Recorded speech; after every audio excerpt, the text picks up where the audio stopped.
to my friend in Myanmar. I have so much wanted to write a proper letter to you. Express myself in a short text message. I know how different our situations are.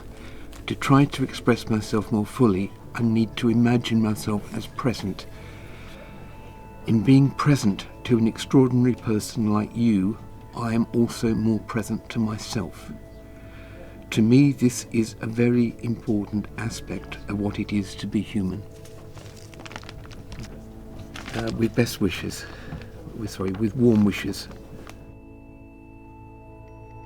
My name is Jeremy Cranswick. I've worked at Watkins Books since 1990, so for 35 years. I spent many years of my life writing physical letters. When I write an email to someone, I usually try, if possible, to do it in a kind of letter form. An ordinary email is just saying one thing, or what is immediately relevant.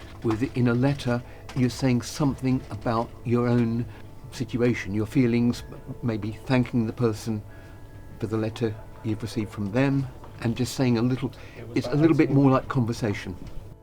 When I was young, it was mainly letters. They were always lovely to receive, drop through the letterbox and read. I can't remember the last time I wrote a letter, but I can still remember the feeling of sitting there and having to think hard about what you wanted to put on paper and what that other person would think about it.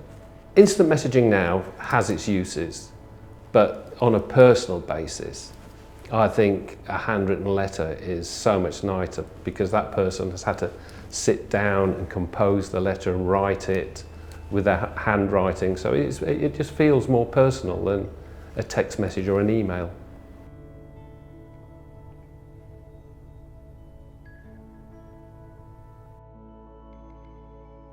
My wife, when I first started going out with her, I remember I sent her the letter, she received it. After a few days she sent me one. She even sprayed some perfume on the letter. I remember I still have the smell in my brain. Not just a basic email, and it was really, I could feel I was actually in touch with the person I was writing to. Not everybody reply at the same speed as you do. So some people can be very quick, some other take more time in replying. I guess from the moment you put the letter in the mailbox, so you're always a little bit impatient and you check your mailbox every day to see has it arrived yet, is it here yet, and it makes it even more special when you receive it. Yes, it takes more time to write, to send, to receive a reply, but I think the result, the end, it's worth it. You get a proper reply, you get something that's meaningful. Everything goes so quick now, for everything, for letter, messages, deliveries. It's like everything has to be instantaneous. Sometimes it goes too quick, you don't take the time to appreciate things that you do. Everything loses a bit of its meaning. My son used to be in boarding school, so the only way to keep in touch was to send letters. It's been over 10 years, but I still keep it, very safely. It's an old memory that I want to keep with me all the time. It's very refreshing.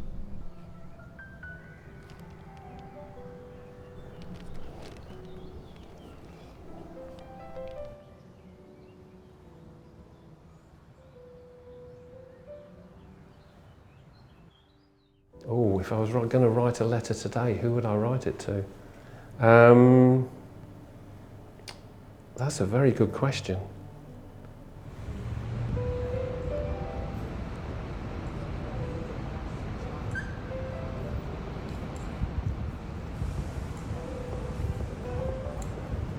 Obviously my grandmother and grandfather, if they were still alive. Sometimes it's difficult to express your true emotions, but if you're away from it and you want to write it down, and for her to receive that would be, no, it's from my heart.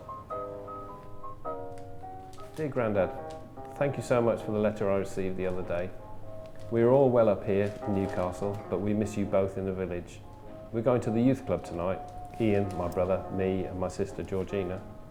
We love going to there as we are able to play our favourite sports, which are football, badminton and table tennis. We'll probably stop for fish and chips on the way home. Got to go now, lots of love, miss you, Keith. A bit of emotion came up there.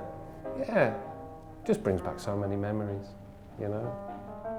We used to have a thing called pen friends, where in magazines you'd see names and addresses of students. It sounds so old-fashioned now.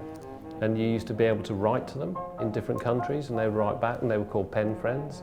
So you'd receive letters and envelopes from all over the world, if you were lucky enough, and you used to collect all the stamps from all over the world.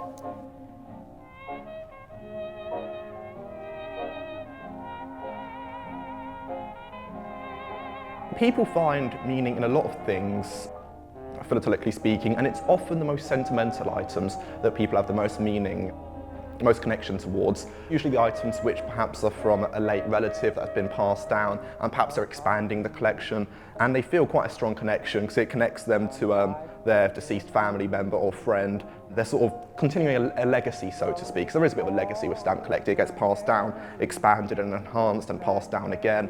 Yeah, so meaning is often found in the sentimentality of it.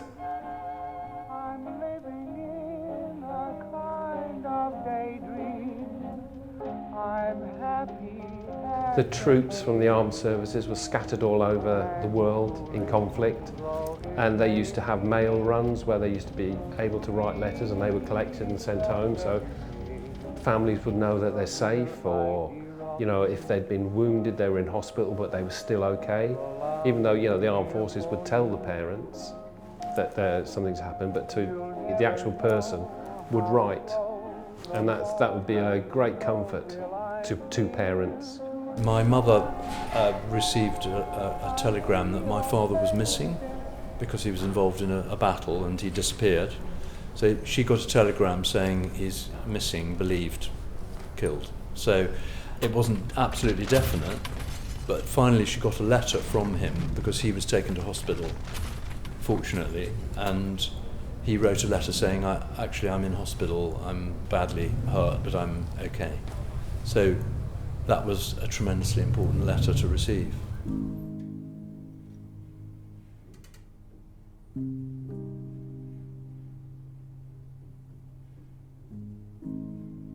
As I said, you know, you can't put feeling into a text, you know.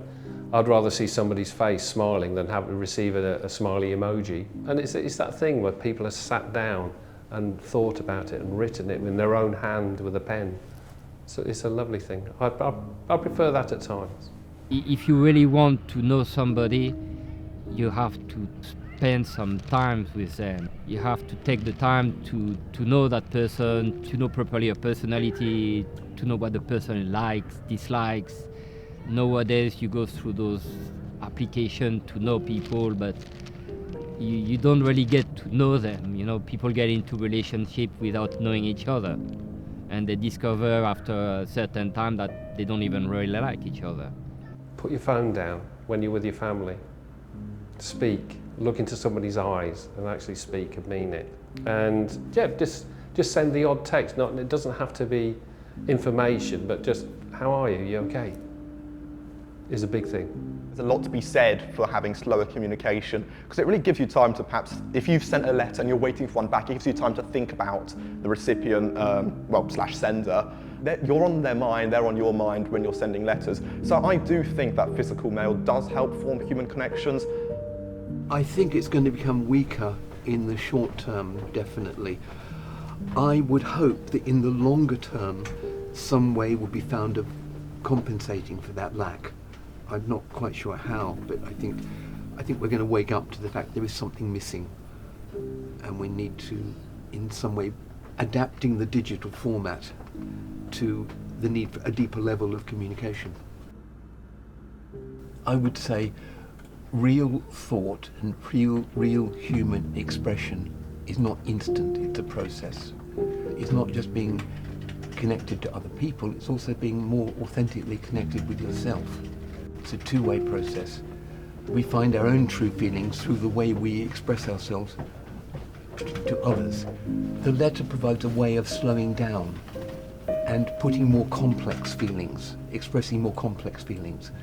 That's what's missing, and I think it's extremely important. And yeah.